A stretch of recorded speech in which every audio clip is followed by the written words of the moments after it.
c'est vos 2 dernières dates ce soir de votre concert 50-50. Quel bilan vous tirez de cette tournée?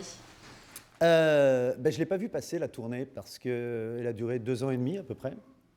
Et je l'ai pas vu passer. J'ai eu beaucoup de choses, beaucoup du cinéma, des coupures dedans. Et puis tout à coup, c'est quand on arrive à la fin, je me suis rendu compte du spectacle réellement quand on est allé jouer au Canada, en fait.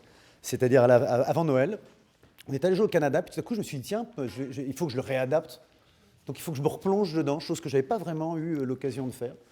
Je me suis replongé dedans, et puis tout à coup, j'ai aimé des choses que j'aimais plus, j'ai aimé des choses que j'aimais moins. Je l'ai retravaillé, et puis je l'ai vraiment beaucoup aimé à partir de là. Mais il ne restait plus que 20 dates. Et c'était une raison de plus pour en faire 2 de plus et terminer toute cette tournée. Et c'est symbolique pour vous de terminer ici au Théâtre de l'Ouest et aussi à domicile en Normandie? Oui, c'est alors presque le Théâtre de l'Ouest encore plus, parce que je suis parrain du théâtre, j'ai fait la première. Et puis en plus, c'est les 3 ans du théâtre. Donc je trouve que c'est vraiment une boucle pour plein de choses. Donc c'est en fait notre dernière, là, si jamais il y en aura peut-être d'autres à l'étranger, j'en sais rien, mais pour l'instant, c'est pas programmé. Mais notre dernière, elle était au Canet, dans le sud, très bien. Et puis, je disais, mais quand même, on s'était dit qu'on arriverait à trouver une date pour ici. Et c'est une meilleure boucle que de s'arrêter dans un zénith, quel qu'il soit, ou une grande salle, un parc expo quelconque.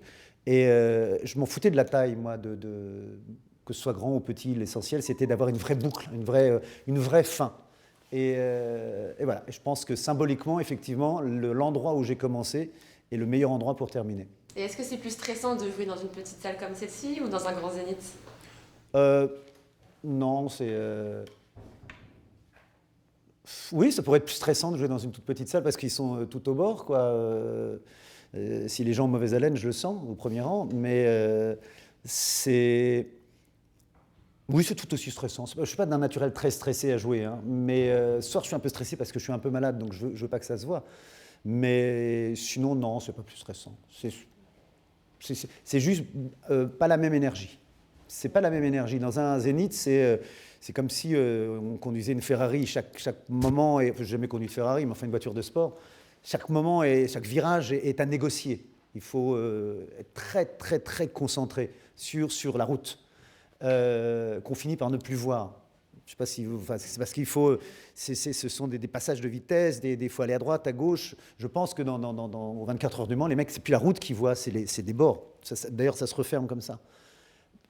Dans une petite salle, tout à coup, c'est ces pieds qu'on voit, c'est toute une espèce de tout va moins vite. Donc, comme tout va moins vite, il ne faut pas se laisser emporter comme ça par une mollesse ou il faut garder un rythme qui n'est plus le même rythme, tout est moins rapide. Les rires sont moins grands, il y a moins de monde. Donc, il faut enchaîner les rires. Donc, pas rentrer dans une mollesse. Techniquement, c'est plus une belle balade en campagne. Mais il ne faut pas s'endormir.